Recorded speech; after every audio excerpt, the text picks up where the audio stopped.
Hi, Joseph and Jennifer. Exciting day for you guys.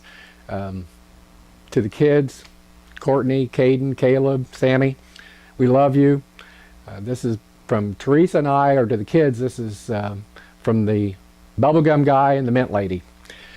To Pastor Chris and St. Andrew's Church, thank you for celebrating such a day as this. This is fantastic for your church, for Joseph, and for his ministry and the ministry that he shares in your church. Ordination is so special.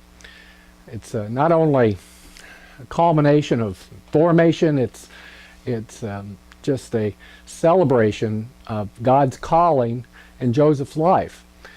And not an ending, but really a going forward in his ministry. And that's an exciting time for you and your church and your family.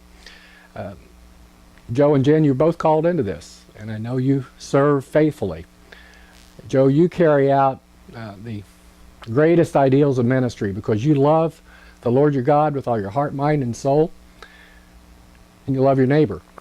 That includes those parishioners, and they don't need to listen to me right now, but they're kind of hard to love sometimes, but you do that. Our ministry together was about 5 years ago. It started.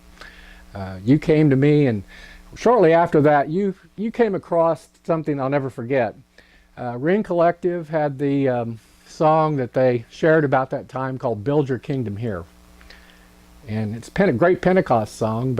And having just gone through Pentecost, one of the reasons I'm sharing that.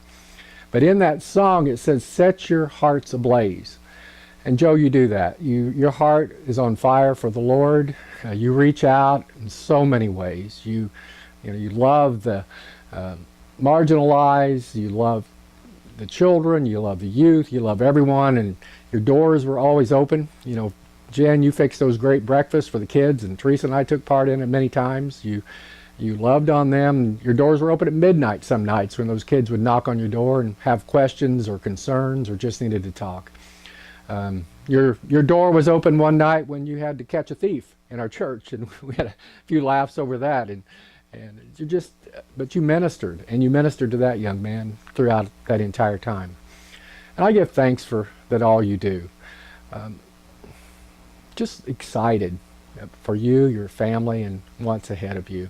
In the Methodist Church, you never know where you're going to be going. You never know where God's going to lead you. And I know you're ready for what comes next. God will continue to mold you and make you. You'll continue to share with your congregations all that God has brought to you. In fact, I think of the words that God gave to Jeremiah whenever he was telling the nation of Israel once they were in captivity that I want to give you a hope and a future. And not only do you provide that for others, God has that for you and your family as you go forward. So celebrate this day. It's exciting. We share in ministry. As we have before, we'll continue to share in that. You will continue to share with so many as you go forward. God bless you. God bless Jennifer, Courtney, Caden, Caleb, and Sammy. We love you. Bye-bye.